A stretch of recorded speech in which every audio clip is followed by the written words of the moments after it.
So this video is how to put together my 3D printed Notos 10 round magazine. I'll have a little bit of explanation in some other videos, but to go over here what's needed, you have 3 pieces that are 3D printed, what I call the lid, rotor, and base. These STL files are available on Cults, and I will have a link in the description. You'll also need a custom-made spring. I use, these are M3 by 0.5 by 10 millimeter flanged button head screws. So you need a 2 millimeter Allen wrench to use those. However, you could use other types of heads. A M3 by 0.5 nylon locking nut, a 6 millimeter by 3 millimeter neodymium magnet for the base, and 4 small neodymium, these are 3 millimeter by 2 millimeter magnets that are used to hold the lid in place. Some of the other things that I use when I put this together is a small pointed file, partly for putting the spring in place, but also for filing any edges on the 3D print that are not well finished. I also use a set of drills, and I'll explain that. These happen to be imperial sizes, so I'll explain how I use those in a little bit. So, first thing I do when I'm putting this together is I will check all of the 3D printed parts. So I use a 1/4 inch drill bit, and I use this to verify that the clearance is right, there aren't any rough edges or anything like that in both the lid and the base. That's the space that the pellet probe will go through, and I just want to make sure that it's clean. The next thing that we'll need to do is actually finish out the hole that goes through the base for this screw. Because of the way that it's printed, it has an overhang and then a hole in that overhang, and most slicers will try to print the rim of that hole and the perimeters in space, and you'll have issues where it doesn't print well. So I design it to run 2 layers of filament that cover that overhang and then opening for the hole. But what that means is that we'll need to use I use a 1/8 inch drill bit to finish out those 2 perimeters and clear that hole. That drilling can just be done with a basic drill.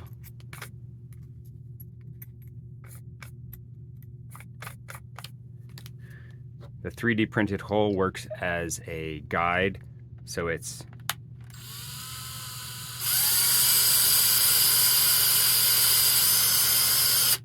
easy to center and drill. When the drill goes through the bottom, you'll get little bits of plastic that are brought up as a burr. I simply try to clear those out to make sure that hole is generally clean. Other than that, that's done.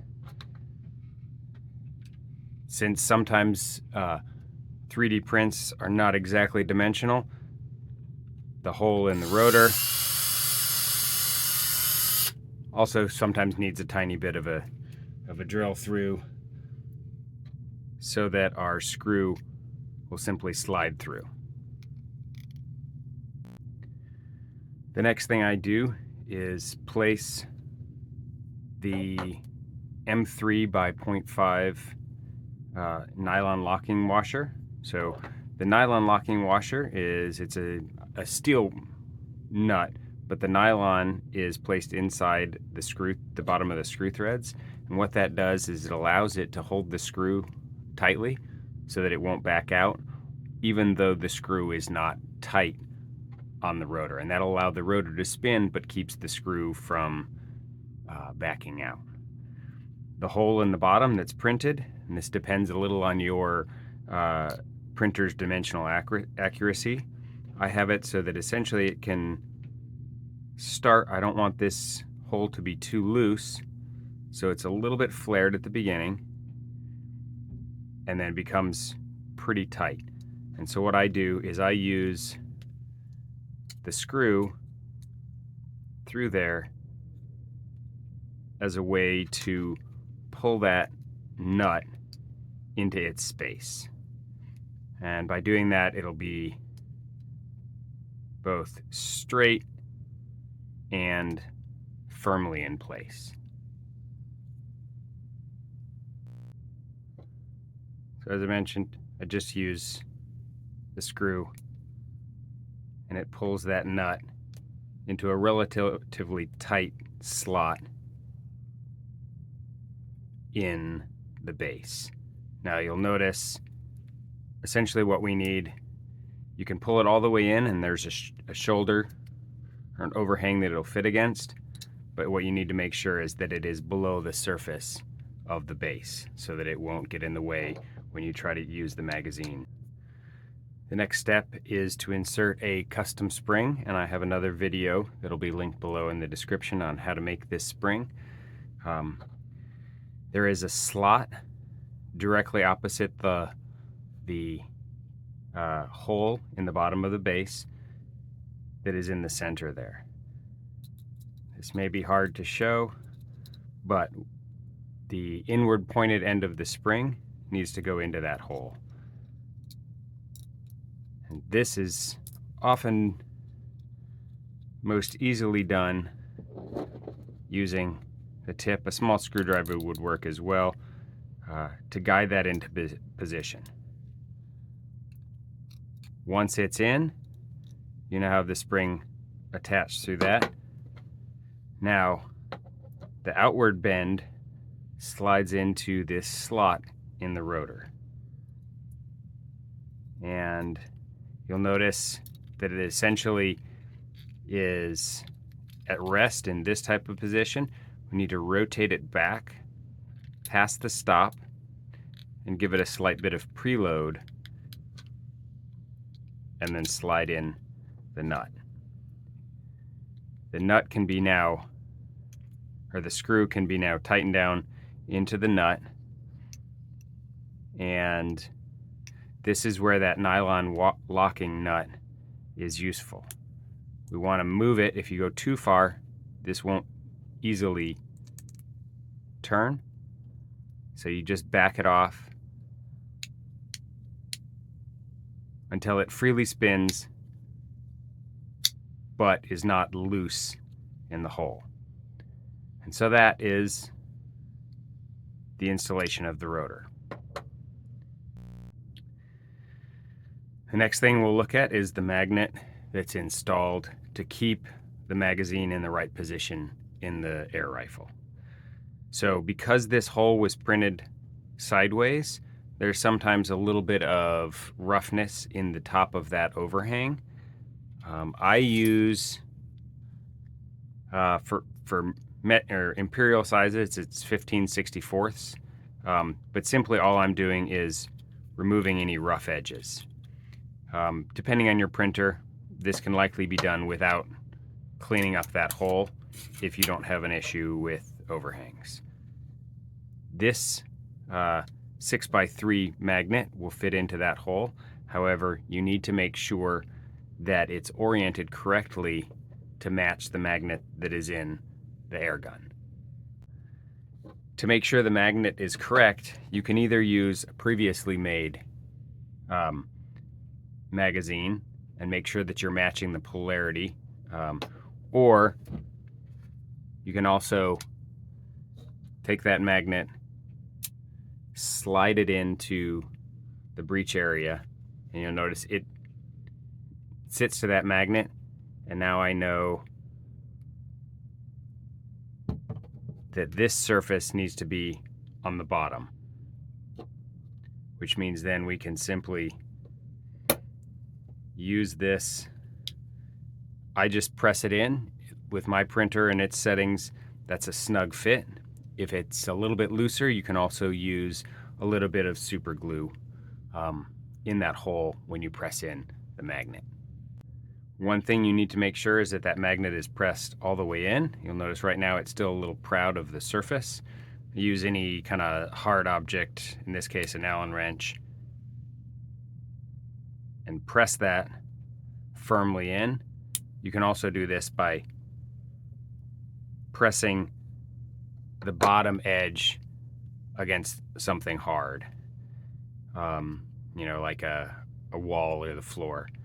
You'll notice now that it's flush with that and it's not protruding, and that'll help when you slide it into the firearm that it sits nicely and level. The next and last step to the assembly is to place these 3mm by 2mm small magnets into their slots both in the lid and the base. Now the important thing here is you want to make sure that the two ends are opposite polarity, and that'll keep you from being able to attach the lid in the wrong orientation. I also try to make sure that all of the magazines I make, doesn't really matter which one is north and south, as long as you're consistent. And that way, all of the lids for all of your magazines are effectively interchangeable. The easiest way I've found to do that is once you settle on an orientation, take the lid from a previous made magazine and essentially attach two of the magnets, let them stick to the existing magnets in that lid. What happens then is you take this with the base, having the right orientation, meaning the pellet probe hole is there, corresponding hole here. You can use this to place that magnet. Now you'll notice these are reasonably loose, so these I will need to add a little bit of super glue to. So once you have that one little drop of super glue in there, now ensuring that you have the right orientation, simply use the magnet that you've placed on the existing lid to insert that magnet. And then just make sure that it's fully seated. I use a small piece of paper towel just to make sure that that's seated and absorb any of the extra glue. The same thing is done on the other side. Simply put a tiny amount of super glue in that hole.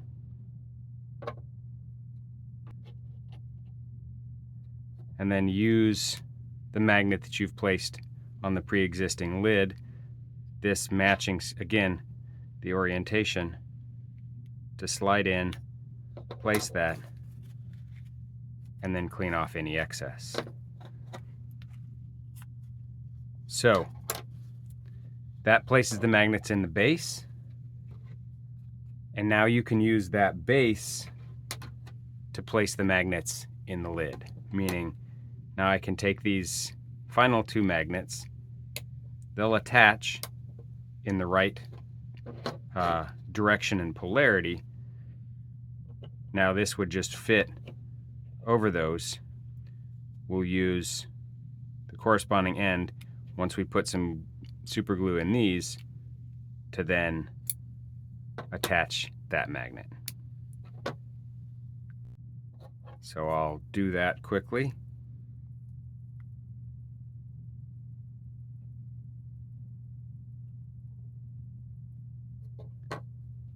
Again, making sure that you've got the right ends. Again, clean off any excess that might be there.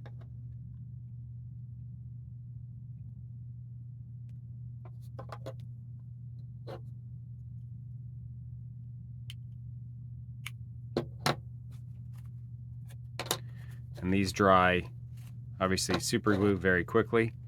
And now you have magnets in the top and bottom that are in the right polarity. And again, because we have two opposite polarities, it won't attach in the wrong direction. By using the previous lid, it means that now all of my lids remain interchangeable between my magazines. So that's essentially the final step in assembling that magazine. You can now test its function. To do that, you simply turn the rotor, place the first pellet. You have your finger underneath so it doesn't drop through the hole. Once you release it, it'll be held in place. You can drop all the remaining pellets into their slots so that you have all 10 loaded.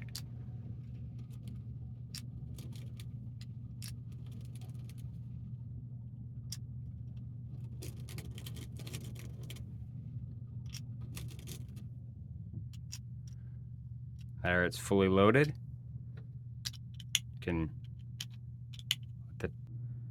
Once you have a fully loaded magazine, it should slip in and lock into place in the Notos simply, and then you can load the first pellet. Once you've fired it, it automatically rotates. You can load the next pellet.